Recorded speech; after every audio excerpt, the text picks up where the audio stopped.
G'day everyone, welcome to Lucky Dogs. We're in episode 10.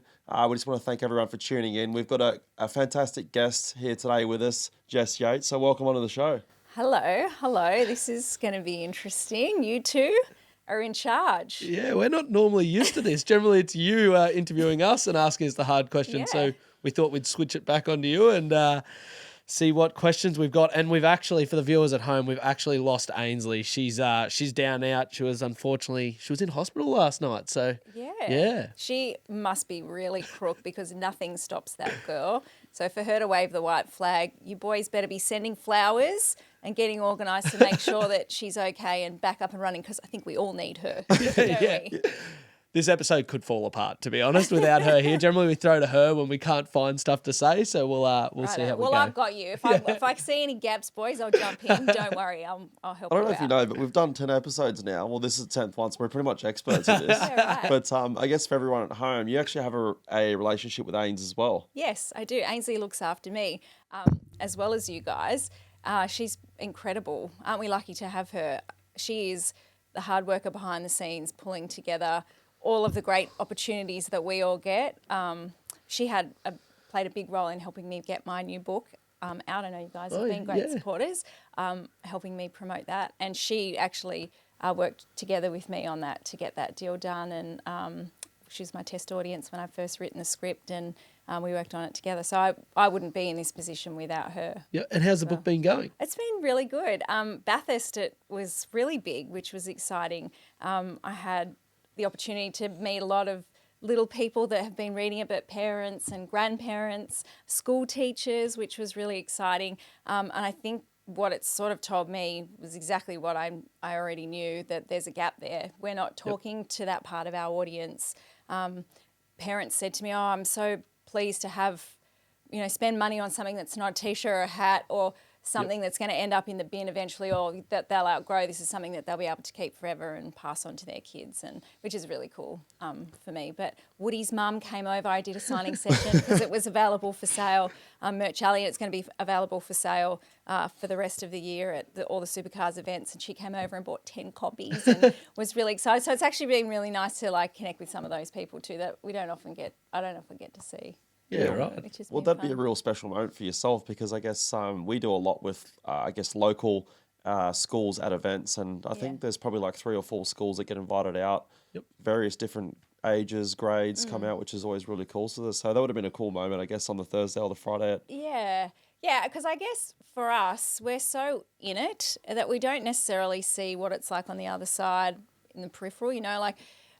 For me to see my book at schools, a gorgeous teacher sent me a photo of him reading the book to the class, and he had up, Bathurst from a couple of years ago, and he was teaching them all about, well, this is motorsport, and these are some of the jobs that you might think about doing one day, and this is actually, the fundamentals of racing. This is where they start on the grid, and this is what they have to wear to be safe. And there was some of those conversations I think we probably take for granted, but would have started for you guys when you were little. I mean, you remember those moments when all that first came onto your radar and how powerful it was. So I think, from my point of view, it's so cool that my story is the tool that's going to maybe encourage some of those little kids to start thinking about it as well. I know from I've got the test audience at home. As you know, I have the number one Brody Bistecki fan in my household. All we hear about is Brody Bistecki. And so for Sammy, every night, my little boy who's 4 gets the book out. He knows it off by heart, and he's going, I'm the race car driver. There's Brody Bistecki. There's Cam Waters. There's Will Brown. He knows. He's able to sort of place himself in and amongst that, which I think is really awesome. Yeah, it's amazing how young kids can be so creative. And I guess when we get, those little tackers come up to us, for signing sessions or what, we'll get fans that come up to us, I guess, all the time. But, they always, park their emotions to the side. But whereas you get kids that come up, it's just so raw, authentic, so happy. So that's a real, I guess, rewarding experience for us. So it must be amazing for you with a new book. But you must also feel like that sometimes too when you have those little kids come up and they are really emotional about it. They're so invested in you and who you are and what you do. Does it, I guess, make you think back to when you were that age and who those people were for you that were really powerful in creating that pathway? Yeah, I would say so. I'd say mine's a little bit different because I wasn't looking at motorsport, but mine was rugby, meeting the Yeah. players and Yep. all that sort of stuff, and going to games and being so excited about it. But like you say, it is a pretty special moment seeing kids come up and being so excited, and it's a big thing for us to get those guys as fans coming through and the younger generation. So it's amazing, and it's been cool to see your book roll out. But that's probably leads us into the next one. Where did it all with motorsport for yourself? Is it, I guess, I've probably followed, known you for a fair few years now, but not from the start in motorsport. But was it more like you were a really good host and that got you into motorsport, or did you love motorsport before that? How did that all come about? Yeah, so I guess first and foremost, I'm a journalist. I've always loved storytelling, and I think I was kind of lucky that I knew when I was in high school that's exactly what I wanted to pursue. And my mum and dad could identify that I was creative, but I could get up and speak and like to talk. And so they sort of steered me towards that path. So I went to university at Bathurst, Charles Sturt University, and did my journalism degree there. And then my first job in TV was actually at Channel 9. I was a production assistant on This Is Your Life. You're probably too young to remember that show. But it was a show that they had, and Mike Munro was the host in that period. And they would, get superstars on and they'd regale what had happened to them through their life. And they'd do this book, and it was this cool show. So that was sort of my first foray into TV production. And when I worked there, I was like, I definitely want to be here, but I don't want to be in production necessarily. I really want to be storytelling. I really want to be on the road talking to people, which then led me to doing a stint overseas. So the Australian government had a program, I'm not sure if it's still around, but it was called Australian Youth Ambassadors for Development. So they basically had this deal with different governments throughout Southeast Asia where they would send young Australians who were credentialed to go and work within these organisations to sort of do a skills transfer. So I went and worked at the Vientiane Times, which is the national English newspaper in Laos. Do you know where Laos is? Have you ever heard of Laos? So it's this tiny little communist country right in the middle of Southeast Asia. So it borders with Thailand, with Cambodia, with Vietnam, with China, and Myanmar, Burma. So I lived there for a year and was working as the sub-editor of the newspaper. So how old were you when you moved over there? I would have been 22. Oh, right. Oh, wow. Okay. That would have been a good life experience. Yeah, it was awesome. So I did so much travel through the region. It's such a different world. It's a third world country. So it was really formative in understanding actually what the real world out there is like and the difference between the haves and the have-nots. Yep. It was an amazing time. And I've always had a bit of a travel bug. When I was studying at university, I actually did a student exchange to a university in Sweden, of all places. Oh, really? Yeah, so I lived in Europe for about 8 months and did part of my degree over there. And of course, everyone thought, because I'm blonde, they all thought I was Swedish, so they come and start speaking to me. I'm like, sorry, I can't speak. But they can all speak English because Sweden and Scandinavia are one of the few countries back then, this is, 20 years ago, they didn't dub any of the English shows. So they would put subtitles as opposed to, so if you go to Italy, they'll actually put an Italian language version over the top of it. So you watch The Simpsons or anything like that, it was all in Italian, whereas they kept it in English. So everyone was watching English television. So their English was amazing. Right. So I've always loved to travel. So going to Laos was just another sort of extension of that. And then I came back and Fox Sports News had just started. And I had sent in, all my stuff, and I was really wanted to get into TV, and I did an interview there with them, and they offered me just some freelance work for 6 weeks, and I worked so hard.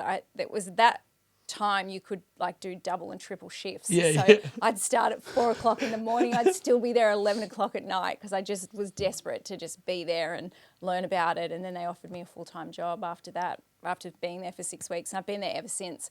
So to answer your questions, it's like the long way around, I guess there weren't very many women working in sport at that time, and they were really looking to have the full gamut. They weren't afraid to put a female in and give her a go.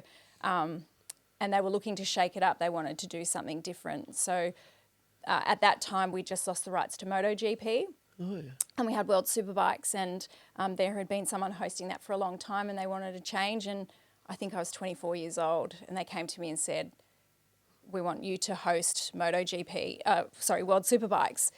Are you interested? Yes. Do you know anything about it? No, but I'll learn. And I guess that was my first foray into the world of motorsport, because like everyone, like I'd watch Bathurst and I knew who all the, supercars drivers were. Yep. Mark Scape, Craig Lowndes, all those names were household names.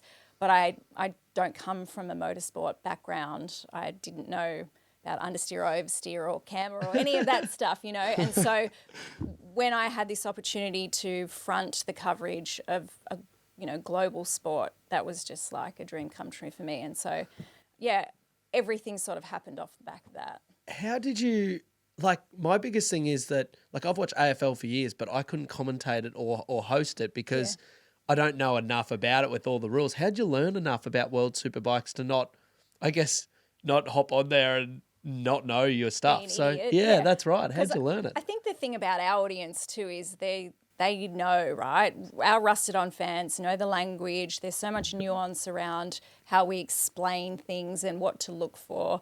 I guess I just became a real student.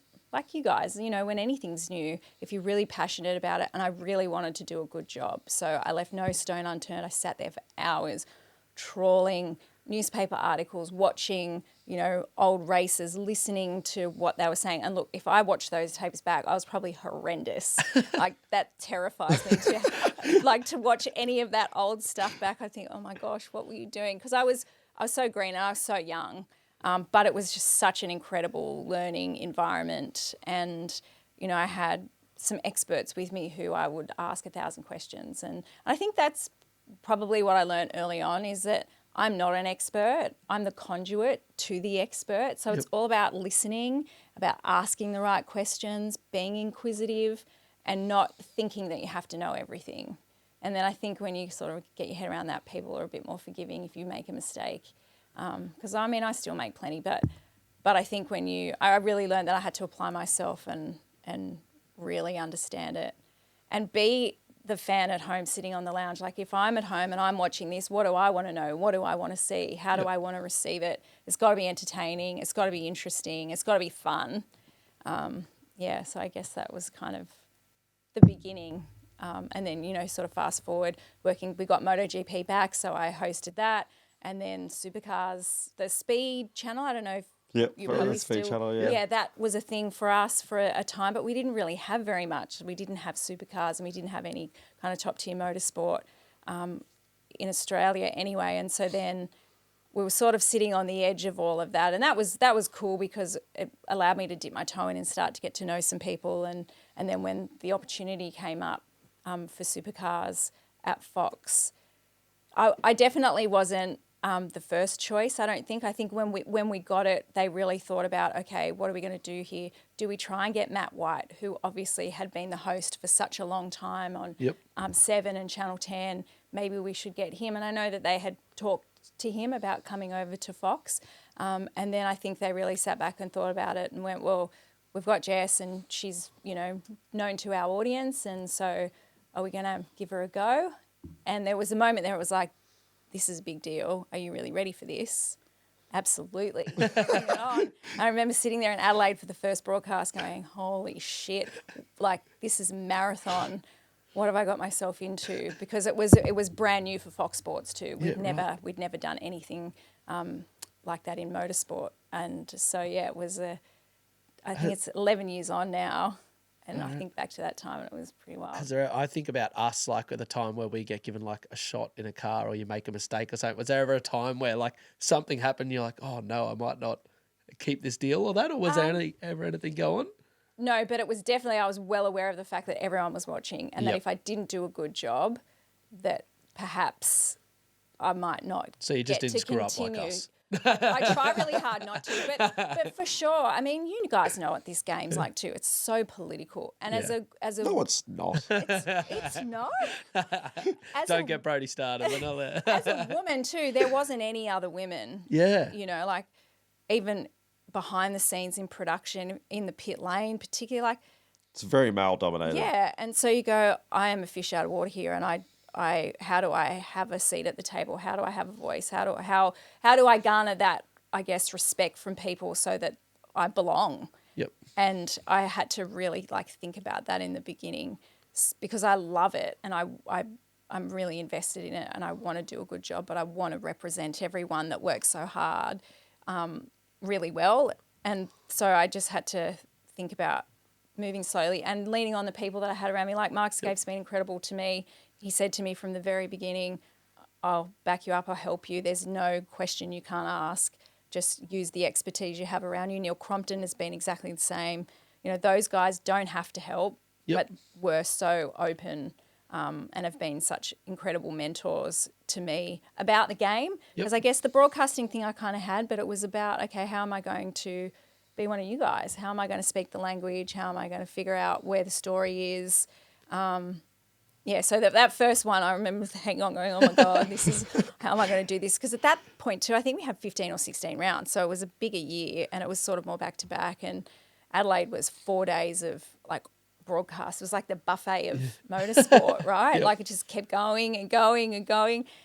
And I remember thinking, I really want to do this. I've really got to make this work. I've really got to do a good job. Because this is where it's at for me. Yep. So Looking for your next ride or reliable servicing without the hassle? Lancaster Motor Group is your go-to destination. Whether you're after a brand new or quality pre-owned vehicle, great finance options, or expert servicing and parts, they deliver. With a focus on customer satisfaction, transparent deals, and trusted brands, Lancaster makes car buying easy and driving worrying-free. Visit lancastermotors.com.au today to explore your options, book a test drive, or schedule a service. I really, Here we are. yeah, I really envy you because I think we've actually spoken about this off air, and our sport's probably a little bit different than most. Like I've obviously seen you host NRL, vice versa, but yeah, literally the broadcast can start at 8 o'clock in the morning and will finish at 6 o'clock at night, and you're hosting pretty much 80% of that period. Yeah. So how much preparation would go into I guess a race event, and I guess it changes also day on, day in day out as well. Yeah. So I just. How do you do it? To be honest, because I can't even speak for 15 seconds, to be honest. Well, I guess my craft is speaking and presenting and telling the story, just like your craft is getting into a car and knowing exactly what it needs and how to get the best out of it. It's the same sort of process and philosophy. But a lot of it is in the preparation. Like I can't show up. If I'm going to do a sit-down interview with you guys, I mean, we've done that heaps. Yep. You can see, like I've really thought about it because I want to know you and I want to get the best out of you and I want to give you the opportunity for people to see like who you are and what makes you who you are. Because I think that's the beauty of what we do. Otherwise, you're just a guy in a helmet behind a car and we never hear from you and we just see you.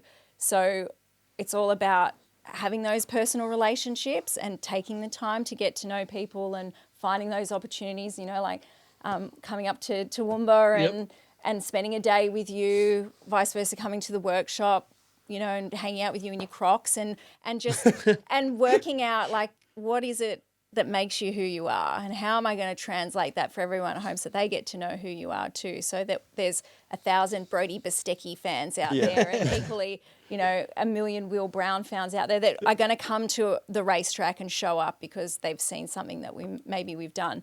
But it's about reading all the time. Like I read everything. I listen to everything that's going on, all the podcasts out there, talking to people, trying to drill down into what is this actually about?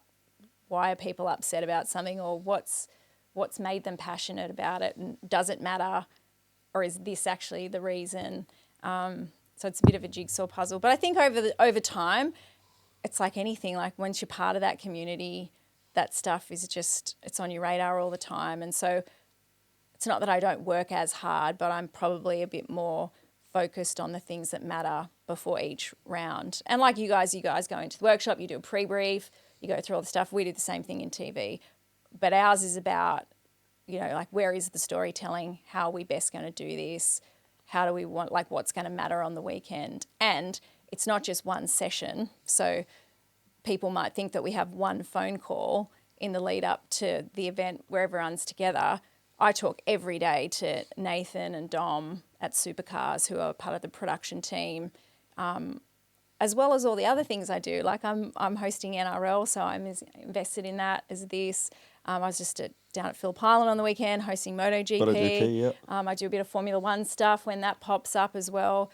Plus I'm writing books and I've got 2 kids and like it's a full life, So there's a lot that I've got to kind of juggle. But yeah, for Supercars, I think I try and just stay on it every day. Like I'm working on it every day so that when we get to the events, it doesn't feel like I've suddenly got to just know all this stuff. Is Supercars the most taxing out of all them? I'm away a lot more. So obviously, I'm working, NRL I do every Thursday night once a week. Yeah.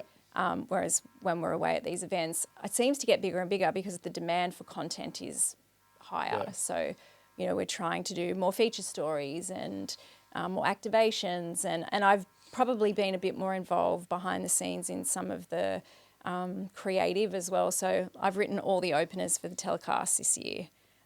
That's really cool. Have they gone well? Yeah, you've clearly watched all of them and you really love them. But, so I wrote the opener for Bathurst, so go and have a look at that. I did, I've written all of them. And so that's another thing, that you got to sit with the editor and come up with the shots and then get a voiceover done. So, we did some lines yesterday for the opener for the Gold Coast.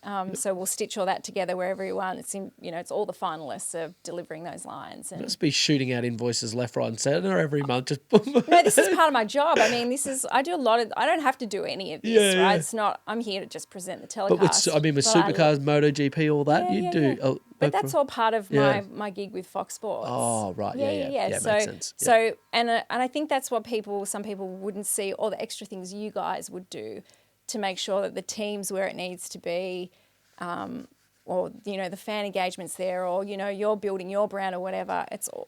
I do all that extra stuff because I love it, because I really care about it, because I want it to be great, because there's so many people working so hard. I want to show that leadership so that everyone else lifts as well. So they go, oh, well, Jess pitched in, she's done this extra thing, I'm going to do that extra thing too, because it benefits all of us if it's amazing. Anyway, and I just like being busy too. Well, that's a great way to put about it, because I guess for Will and myself, we're very passionate about what we do. So it makes it easy to work hard because you really enjoy what you're doing. And I guess you really enjoy what you're doing as well. And, nothing comes easy in this world, does it? No. How lucky are we too that this is a job? Yeah. Like we get paid to come and talk about car racing and, be creative and go hard and win. I mean, sometimes. Yeah. Like to win a lot more. Yeah, that's right. I know, and you guys are never happy. That's the one thing I've learned about race car drivers. It's never perfect and it's never enough. What would be your best, what's your favourite industry to work in? Like, what's your favourite, I guess, people to, because obviously you'd interview a lot of people from different sports. So what would be your favourite sport to work in? Do you know what? I don't even know if it's necessarily about the sport itself. It's about the people. It's always been about the people for me. I'm not going to talk you guys up too hard, but working in motorsport, I think you guys have had such a great grounding in public speaking and engagement. Like if you wanted to go racing, you had to go and ask people for money. So you had to be able to look them in the eye, shake their hand and articulate what it is you wanted and why you wanted it. And I don't know that that's been the case for a lot of other sporting codes. It's definitely better because I think the demand is there for access and content and that engagement. So definitely, in the football codes, that's lifted. It used to be horrible. It used to be really hard. You just couldn't get anything out of people. So I think because you guys have always done such a really good job, it's sort of challenged other sporting codes to bring their game. And I really like engaging with people that have got a story to tell and that are interesting and that are a little bit, are out there. Are we out there? Yeah, you guys are out there, definitely. Yeah, but I just always think about like Roger Federer or someone like that who is just so articulate and is really thoughtful.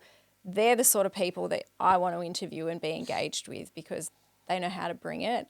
And I think, when you're sitting across from someone and you're trying to tell their story and they don't care about it, why should anyone else care about it? Yeah. That's right, yeah. Yeah, so I've been really lucky that I've had the opportunity to interview lots of really interesting people. And they're not always necessarily the most famous or have won the most, but I'm all about, tell me why I should care about you. Tell me why I need to know who you are and what makes you tick.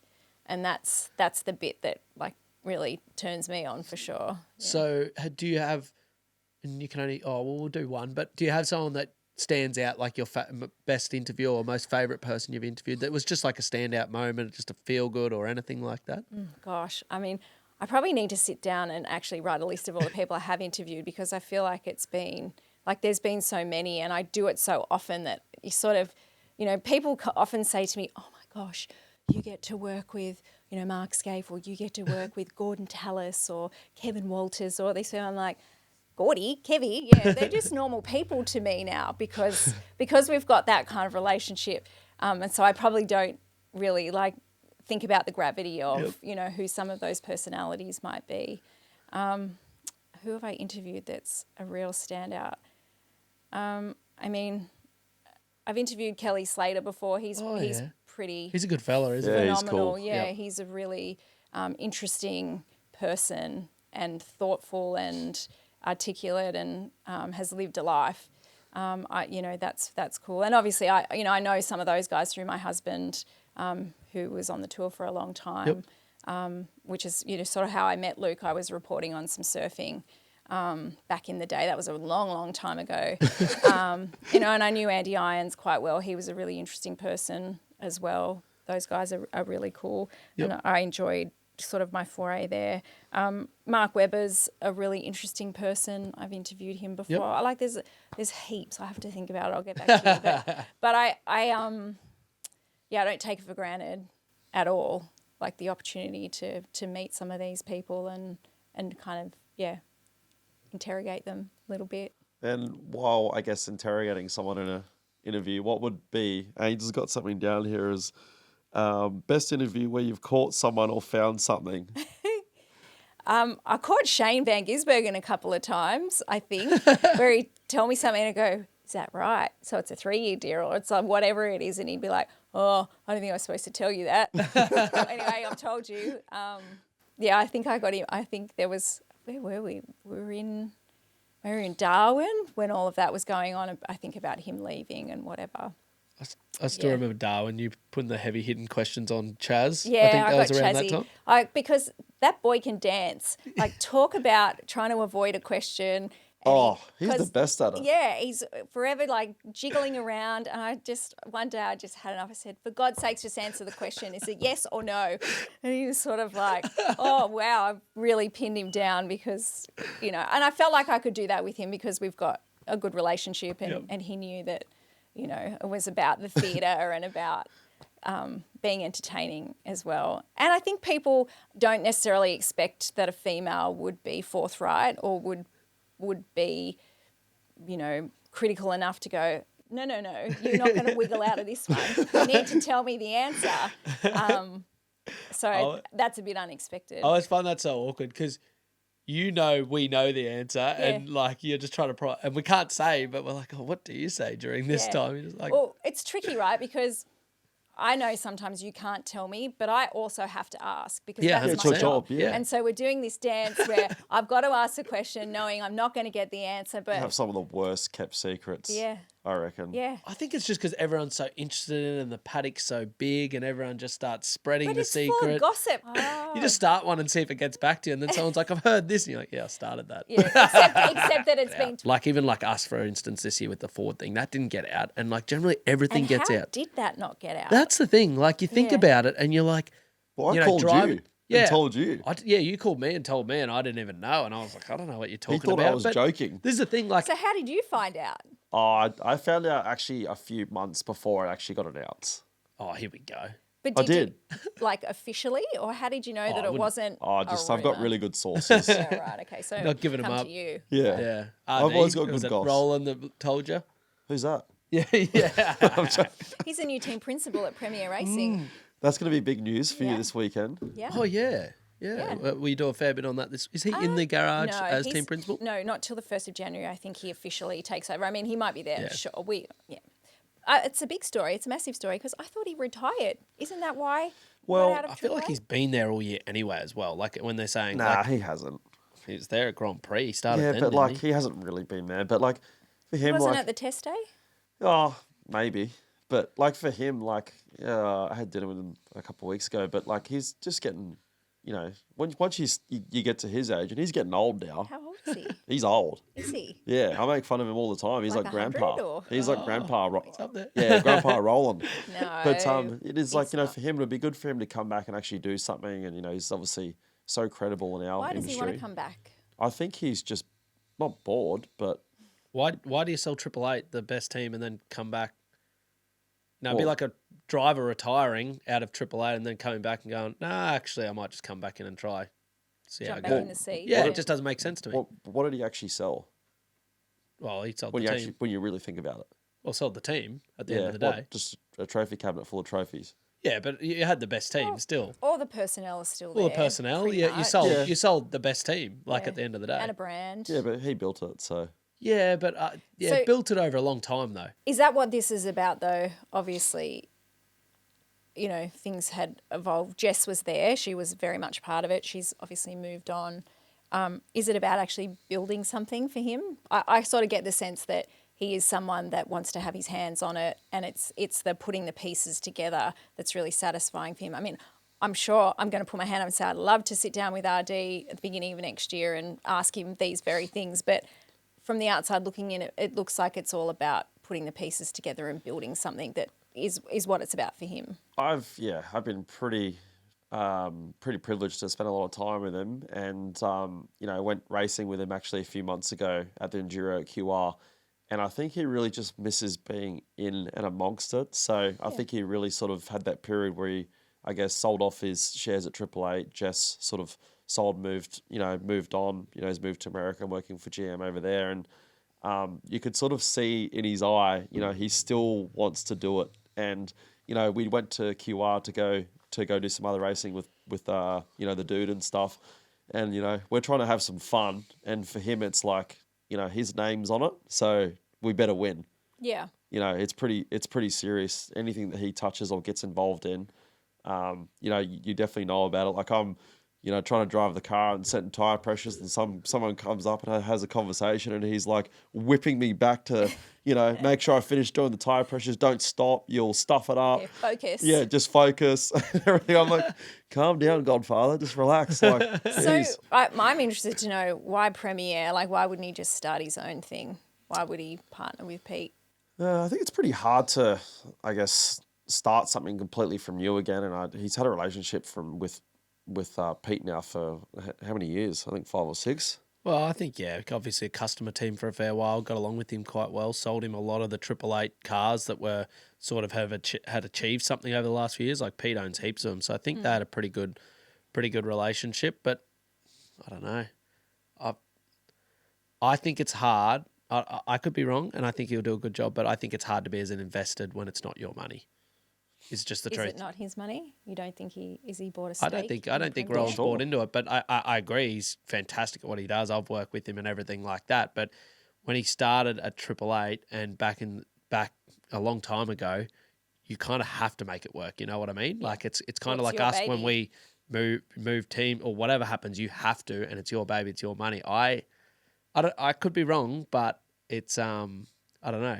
We'll see what happens Just there. you can't underestimate him though. I'm not. No, I think wouldn't anyone underestimate would. him. He's been they? thinking about this for a long time. Yeah, it'll be Yeah, interesting. if there's one thing I've learned about RD, it's that he's calculated. Nothing's by mistake, and so he has probably had this formulating for quite some time. And there's probably a bigger part of this puzzle we'll never know about. And I'm sure all the wheels are in motion now, and then it'll all click into place, and everyone go, "Oh, He plays 4D chess, that that's- bloke. yeah, that's what that was Definitely. about." You'd have to watch what's like, even for Triple Eight, they'd have to watch what's going on, obviously, with staff. You know, that'd be a big thing. Well, Like, you look at who's Who? already a premier. A lot of those people had come from Triple Eight in the beginning. You got Ludo there, Romy's there. There's lots of people. So Yep. it probably, you just go, oh, yeah, that's starting to make sense now about how they've migrated there over these last couple of years. Yeah, we'll see how many are still there when he, I guess, fires up on 1st of January. Yeah, that's right. Yeah, Yeah. that'll be pretty telling. what do you won't think it? they finish next year? Tricky one. I think they'll probably have some good results. Yep. Well, This they've year's- just announced their new driver Yeah. lineup. Yeah. So they Two, got which was Declan interesting. and Jaden. So I've worked with Jaden in the past last year when he was co-driving at Erebus, and he was a definitely a good steerer, and Declan's won a Super 2 championship, so He's had some time out though, hasn't he? yeah, he's definitely had some time out, and I'm pretty excited to see how Jaden goes though. I think he'll go okay, but I don't know. We'll see how Declan goes. Yeah, It's tough. It's kind of a rebuild again though. Like Pete's sort of kind of done it a couple of times now. Like he's been very invested in the sport and wanting to do well. It's a complete reset. It's nearly like when we went to Erebus. Like it's probably a 3-year program again for him. Like he wanted to try and win races within 3 years, and now with the reset and bring RD in, like you say, he's very smart and he'll build the team up. But it's probably really 3 years that they've got to try and build for. You would think. Yeah. So what if it does become the best team in 3 years? In 3 years? I don't know. It becomes the best team. Well, that's on What you. else That's happens? on you guys. Yeah, that's isn't on it? us. Yeah. I mean, Yeah. we got to make sure that's not the case. Yeah, I don't know. See what happens. Oh, it'll be interesting.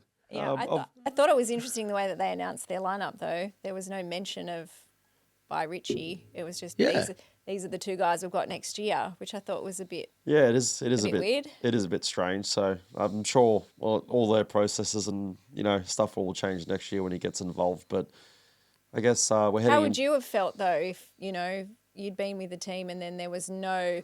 Normally, the way that works is the press release goes out. We're just letting you know that this person's not going to be here with us. We thank them for everything they've done for us. Wish them all the best. There's just been nothing. Yeah, I think it's hard for us sometimes. I think drivers sometimes are always the easiest one to blame because I guess we're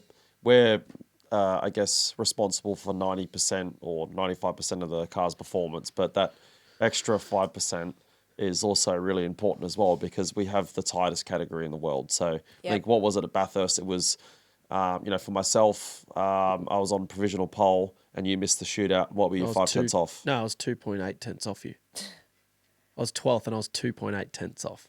Yeah, there you go. Wild. So I was just at MotoGP. I thought you were qualified worse than 12. No, I was 12, but I was at MotoGP on the weekend. And it was a bit of a like, oh my gosh, we've just come from Bathurst where it's been so tight. And that MotoGP is amazing. It's an incredible category and all of the feeder categories into MotoGP, Moto3, Moto2, like it's on. The leader, so Senna Aegis won in Moto2, he was 6 seconds down the road from the rest of the pack. Yeah. And you look at some of the margins, I think in Moto3, there was from 4th to 6th or something, it was like 12 seconds. Yeah, right. And then you're talking about, it's like yeah, this. it is tight. Yeah. And so we get a little, I sat there and I sort of took stock of that and I went, we really do have the closest category in the world in anything.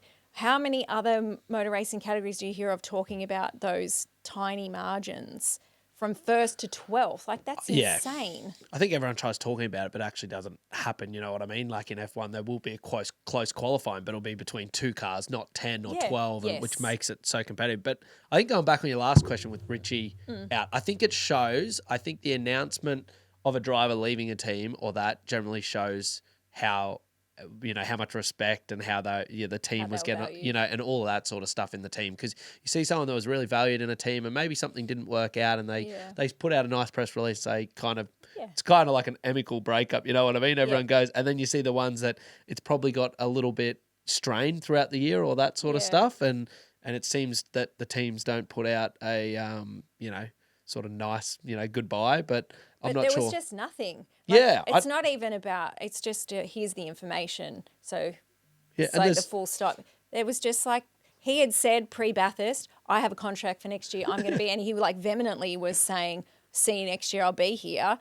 And then there was nothing. And then there was just this, these are our drivers for next year. I just thought it was a bit like that was out of the ordinary. So I was wondering if that's, I don't know what's in his contract or what stops him, but I wonder if that was just him just knowing he might be out and just putting pressure on them. I've got a contract. Yep. I'm not even going to go talk to you. I've got a contract. Yeah. But I'm guessing there was performance clauses or something in there that allows it to. Yeah. Maybe we might find out this weekend. Yeah, you can ask him. Yeah. Leave that one with me. Yeah, boys. that's right. There you go. I'll get back to you. I feel for Richie. It's so tough, isn't it? It is. It's so tough because everyone's doing their best and really everyone is doing their best. I think people forget that sometimes too.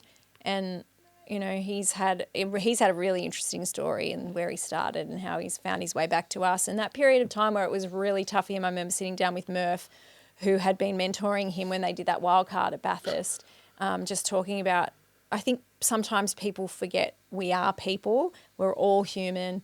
We're not perfect. We can make mistakes. We can say the wrong thing in a moment, and we can be so critical of each other. And that was, I hated to think that he was on the outer and he had to go away from what gave him purpose and what made him feel like, like he belonged, because he was having such a hard time personally, and how great that we could put our arms around him and bring him back and actually give him the next part of, his life. And I really hope that he's gotten out of these last couple of years what he needed to, if it is the end of the road for him, and that he can walk away and feel good about it, and that he, did his best. Yeah. I don't know if you ever as a driver, hopefully, but unless you get the results, so hard, We're you know so what I mean? selfish, To aren't walk we? away. Yeah. Yeah, you walk but it away. can't just be about results, I think. You guys will know this when you're parents and you've got little people looking at you for validation around some of this stuff. Honestly, it's, you get to the end of your life, you'll look back and you go, yep, I won and I absolutely nailed that and I executed and I'm all these things, but they're not the things that actually fulfill you. It's the relationships you have. It's those moments where you were able to do something for someone else, you were part of something that made a difference. I think they're the things when you get, this is, I sound old now as I'm saying this, but it's true. It's the results and that's the winning. But I hope for Richie, when he's on the other side of this, it's actually about, the meaningful relationships he might have had, or the cool moments he was part of, or, that he had that camaraderie and friendships and whatever it was. I don't know if that's been his experience or not, but I'd like to think, at the end of if someone gets spat out of our machine, they're the things that they can walk away and say, oh, that person was nice to me, or they were respectful, or, I was part of that. Yeah, no, that's very, very true. But looking to take your ride to the next level, Wheel Pros Australia has you covered. With the biggest range of performance wheels, tyres and accessories, they bring the world's most iconic brands right to your driveway. From Fuel Off-Road and KMC to Rotiform and American Racing. Whether you're chasing off-road toughness, street performance, or that perfect show-stopping style, Wheel Pros has the gear to match. Don't just drive, stand out. Visit wheelpros.com.au today and find the perfect fit for your car. I think we run an episode on the Lucky Dogs, which is now called the Lucky Pups. Oh. So we Wait, we run an episode. Oh, not an episode. segment. A segment, Segment. whatever it is. Yeah, cut that. No, I'm joking. We run a segment Ainsley? on this. Oh, she don't know. Oh, Ainsley isn't here. She can't even pull me up, so that's all right. Run a segment called Lucky Pups. So it's who we think, and it doesn't have to be just, results more recently, but whatever. It's whoever you think has stood out in a young person that's been doing a really good job lately. So, okay, define what's a young person? Is it someone, is it an age thing where they're younger, or I could think it be it's someone experience. that's for example, in the Supercars field that I think has done a good job, that's an up and comer? Yeah, an up and comer. Yeah, even in the supercars. Generally, that's fine. Yep. Or do you want me to go for someone that's? You can have two if you Okay, want. I- We're You not can do lucky whatever. pups. That's for sure. We're not you're still. pups We're not anymore. pups Yeah, anymore. you're the big dogs. We're lucky dogs.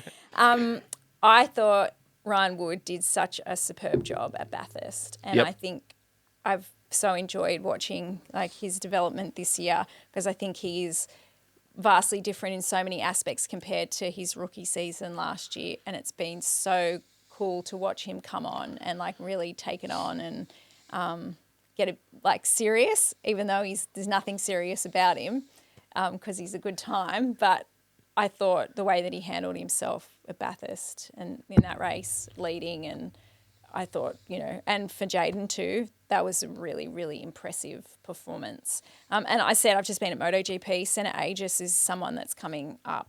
I mean, he's in Moto2. He just won the Grand Prix, his home Grand Prix. He won at Silverstone earlier this year. I think he's going to be the next guy that makes it into MotoGP sooner than we think, probably. Right. And I think he's 20 years old, been, working away in Europe. It's hard over there. It is hard. Trying to get into, that category and get with a good team and be able to get results. Can I have two? They're my two. Yeah, no, that's fine. Not a drama. I think there's been 3. Yeah, I mean, I could keep going. I've got a whole list. that's all right. Yeah. Well, we don't have our Q&A because Ains has, not come in. So, So what usually happens in the Q&A segment? She usually gives us fan questions and we've got to just quick fire. But I don't know. Oh, well, I'll spin it. I'll ask you blokes a Okay. couple of questions heading into finals this Oh, righto. weekend. Here we go. Cool. Because we had a bit of a warm-up yesterday, Yep. some of the content that we're going to do for the weekend. But I want to know, like, how are you going to win? How are you going to actually make sure you win and you're in? Yeah, that's a funny one, Jess. We're actually discussing this on the way here about, what it's going to take to get through the stages. But honestly, we just have to sort of focus on, we've got a very important call coming in. Nathan. It's Nathan. It's Nathan. Nathan. Nathan can wait. You can wait, Nath. You can wait till after See, this. it never ends. It never stops. Yeah, I think we're talking about this on the way in and, what we're going to have to do to make it in, who's safer than whom, yada, yada, yada. But, like I'm fifth, so I'm not really that safe. I've still got to have a good weekend. Can't afford to have any mistakes. But, even like for Will, like you're really not that safe either. Not safe either, no. And so Is isn't Brock. anyone safe? If you Well, put it in the fence on Saturday, If you put it in the fence, no one's safe. You're But not I safe. feel like Brock could still, with his form, he could put it in the fence and then come out and Bounce back win next on day. Sunday or become second or third and still get through. So I think someone like Brock and maybe Matt Payne maybe could afford a DNF. But I don't know. Like you say, the mentality. We were talking last night because I actually had dinner with Ryan Wood, Matt Payne, and Kyle, and it's funny the mentality shifts because Ryan's just like, my attitude is I win Saturday, I'm in. I got to win Saturday, and I'm like, I want to win Saturday, but I don't think I'd do anything silly to try and win because I think you still got to, if you do DNF, you're pretty stuffed. Like you think about the there's so much pressure. consequences of DNFing too. We've seen cars wiped out Saturday that don't come back for Sunday. So it's not Yeah. even a Very matter true. of going, if I have a DNF Saturday, I'll come back Sunday. The cars can be completely totaled at that place. round You here. think some catch on fire, like on their tops. You think about some of the monumental crashes that we've had here at the Gold Coast. People are completely wiped out. So that's got to be part of the equation too. The other thing that sort of came up, which actually Brock said, which I thought in sport, I see it so often in footy, in pretty much anything. Momentum is such a big thing. Yep. And he said, we haven't had the momentum the last 2 rounds. I've got to get the momentum back. So how do you get momentum from a sporting perspective? Because I'm sure it's something that you've both wrestled with. And you and Brock had a lot of that going on last year when you were trying to win the championship. We talked often about, going from one side of the garage. How do you generate momentum? Well, I think it's the first time since 2004 Triple Eight hasn't been on a podium in enduro. Yeah. Yeah, it's a hard one. Like you say, momentum, it's a weird one because it's always spoken about, but I've never been able to put my finger on how it actually works. You wonder why the momentum, and maybe it's a confidence thing and everyone talks about confidence, but, I went to Bathurst probably feeling, and maybe I just tell myself I feel it. This is what you wonder as a driver, but I felt confident going to Bathurst. I thought we had, a really good car, solid chance to win it, and you come out like, if it stayed dry, we did, but we didn't qualify well. So it's so hard to understand that and know why it helps and all that. Like you talk about momentum. I'm Can you feel 10 it? rounds off not having momentum. So I had some it's momentum gonna- in a Kyle, and that's all I know. yeah. When you took Didn't you him, watch? I know, he walked out of the lift yesterday. I'm like, mate, where's your neck brace? Don't take it off yet. Surely that thing's still sore. You weren't the only one that gave him a hard time. He was Yeah. a punching bag at Bathurst. yeah, I got him Poor as well. guy. Lucky dogs really hurt him. Poor bloke. But could you feel that, like in your championship years, could you feel that sense of momentum? Is it like that? Yeah, it is. Like, I think definitely, and I probably said this last couple of rounds too, like, I've definitely felt like for us at, DJR and Shelby Power Racing that last couple of rounds I've started to feel pretty confident with the car again. Like the, direction of where the car's going setup wise, it's all starting to click for me there. And, we've got a lot of new personnel as well. So there's been a lot of, I guess, growing pains. It's kind of, it sounds weird saying it because it's DJR, right? Like growing pains. But I think we had like a third of the staff turnover for the start of this year. A lot of new processes, people coming in, changing things up, how things go. So for us, I feel pretty good going into finals. And like I'm pretty, I guess, fortunate too that we have this format this year because it gave us the first half of the year to sort our stuff out, and then we just worked backwards from Adelaide, and that's how we've sort of planned our whole year. So, it'd be good to obviously go into finals and steal it would be good. Yeah, I think I asked you that yesterday, how are you going to steal this? Because it definitely feels like it's going to be a raid. You're just as good at that too, though. Don't worry. I mean, you're probably two of the most aggressive guys out there. So how do you actually... Yeah, you peanut. But there's that's right. Does it amplify now? I mean, how It desperate amplifies, do you need to but be?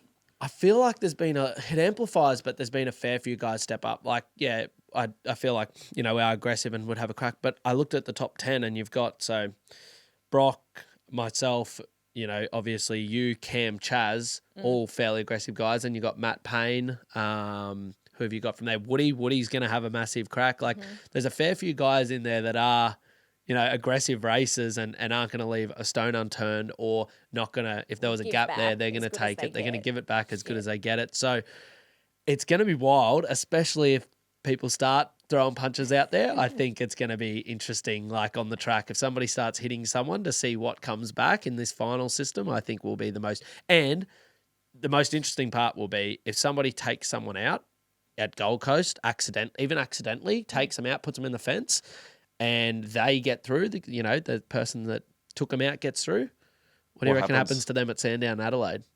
Well, that's the biggest question, isn't it? Back in the day, it was all about teamwork and who was working with who. And so there was obviously far more around, if you're a Ford guy or a Holden guy and how those teams kind of work together. Do you feel like that's actually going to be reignited a little bit as we get to the pointy end? You don't think the Ford teams will help each other? Like if there's one guy in the last four, does it start to no? It's every man and dog for himself out there. Yeah. there's no I'm mean, interested. Is your teammate going to be gunning for you? Is he going to be helping you? I think most definitely. Like he's already said he's going to park his car in front of the other wheel and just stop. wow. I'm Yeah. joking. I was going to say so, but I'll hold back. I'll say it. No, I'm being nice. I'm being nice, Will, today. Yeah. So, but I want to go back. Say someone like, because I was thinking about this. Say, let's throw a random one. Let's throw Waters. Waters takes you out at Gold Coast, and you don't get through, but he gets through. Do you let him win the championship? What do you mean? Do I let him?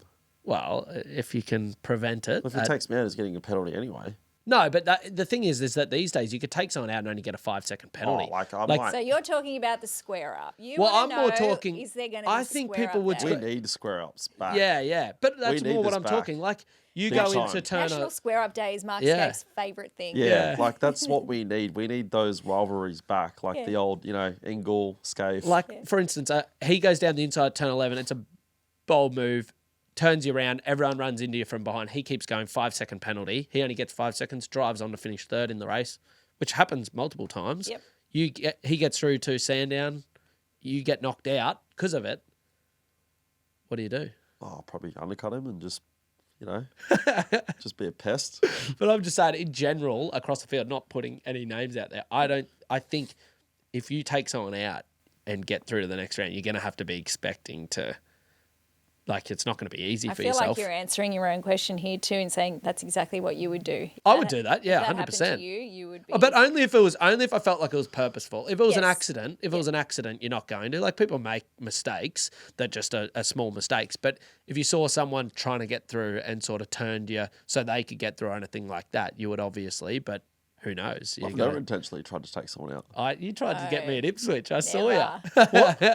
At Ipswich, when I passed you, I bumped you wide. Then you're like, I tried hooking you coming back on. And I was like... I'm not trying to take you out. I have no recollection of that, Your Honour. Yeah, exactly. What are you That's how talking you about? roll. Yeah.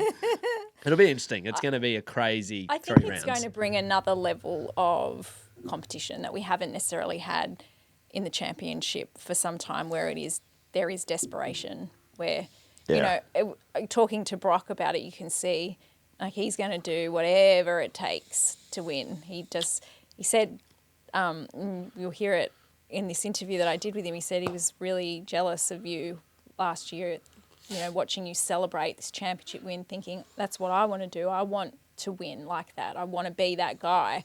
And it's fueled him, and you can see that in the way that he's gone about it this year.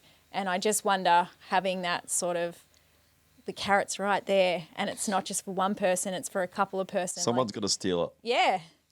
Yeah, it's gonna be I'm saying it now. Someone's going to Oh, steal you it. reckon it'll be like a not who we like? It's not going to be a Brock or a Matt Payne. Do you think? Yeah, I reckon someone's going to steal it. Yeah. Like a Brody Bastecki. I hope so, yeah. But I reckon it's going to be...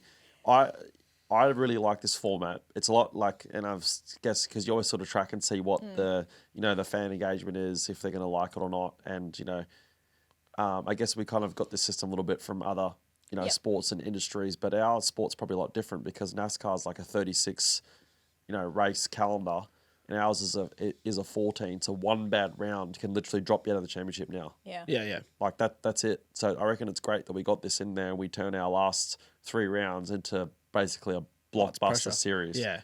So- I think that if somebody steals it, I think you got to watch out for Waters and Chaz. Yeah. They're always dark horses. They're always fast on street courses. They do a good job. You never know what you're going to get. Like, as in, like, they could just... Waters could absolutely go out there, or Chaz, and win both races, or they with the team, like, they could struggle a little bit. You don't know. But, yeah, I think one of those guys is one to watch. Do you, because of the position that you sit in where you're not the front runner this year, but you're there, does that change your philosophy on the value of the final system? Do you think if you were Brock or Matt or, the person that had been leading all year, if you don't win it, will you feel aggrieved? Because we've seen this play out in other sporting codes, and it seems to be a bit of the flavour at the moment where people wanted to mix it up. Surfing's a really good example of that. They went away from it. They do now. They have a finals day, and it's a sort of a tiered thing where, fifth surfs fourth, and then the winner surfs third, and Caroline Marks, who my husband coaches, has come. She came from deep in the finals to nearly go all the way. She just missed out this year to Molly Picklum. Yep. And it's the best of 3 in the final. So she won the first one. So then it went to the second heat. She surfed 7 heats, to get to that moment where she could have stolen the title. Same thing when she did win her world title. She came sort of from deep in the pack. Surfing and now moved away from that concept because they felt like the championship should be about who is most consistent over a season. So next year they go back to the old way. And so I reckon they've had that for 5 or so years. Do you think that's going to be what happens for us? Do you think this is going to be here to stay? I think it worked for them when the person who was most consistent then went on and won it anyway. But when that hasn't happened, it seems to have kind of stirred it all up, and people say it's not fair. That's not how you should really win a championship. So if Brock or, let's say, Matt, necessarily, who've been the 2 front runners for the entire season, don't win the championship and someone steals it, do you think there's going to be furore in the pit lane? I think, like you said, it depends how it plays out. It would depend if someone like Brock, imagine if he gets taken out this weekend and doesn't make it through. I think people would be up in arms about it because someone who's been so consistent for the years doesn't go through to the last 2 rounds. So, and then it probably washes out once those 2 rounds happen and they're exciting, like Bathurst, you know what I mean? But I think that would maybe look at changing it a little bit if something like that happened. But if the final 4 are, Brock's in it, Matt's in it, like the top 2 guys and 2 other guys, and it's a great race, it doesn't change. I don't see it. I think it works, and some years it might not work, and some years it might, but it'll depend how this first year goes, I would think. Oh, to be honest, like, nothing's ever certain, right? But, yeah, I guess we'll just have to see how it goes. But I'm excited for it, regardless of what happens. Like, I'm excited for it. I know a lot of people that are, I guess we've just come off a blockbuster Bathurst as well, which, Bathurst, it seems like it's every 6 to 10 years we'll get a Bathurst like that. It's just like an absolute crazy race. No one knows what's going to happen. So, I don't know. I think it's good for the sport at the moment. Should be great. I'm excited. Yeah, we've got to try things. Yeah, exactly. We've got to shake it up. Can't be afraid to try things. Yeah. And I think that's the other important caveat to all of this is that there'll be some people that really love it, however it shakes out, and there'll be people that will criticise it. And so I think in the end, you've got to say Supercars are trying. Yeah. Yep. And they're not afraid to have a go. And that's good. As long as 50% people love it and 50% people hate it, We're it's pretty good balance. Right in the middle. Bit like Hopefully it's everyone with me better at the moment. Oh, come on. Well, thanks for joining us, Jess. We Thanks for appreciate you having coming me. in. Thanks for joining Lucky Dog. It's been a pleasure. My pleasure. Thank you. Thanks, boys. Good luck for the finals. I can't wait to see how it shakes out for you. Thank you. Cheers. Thank you.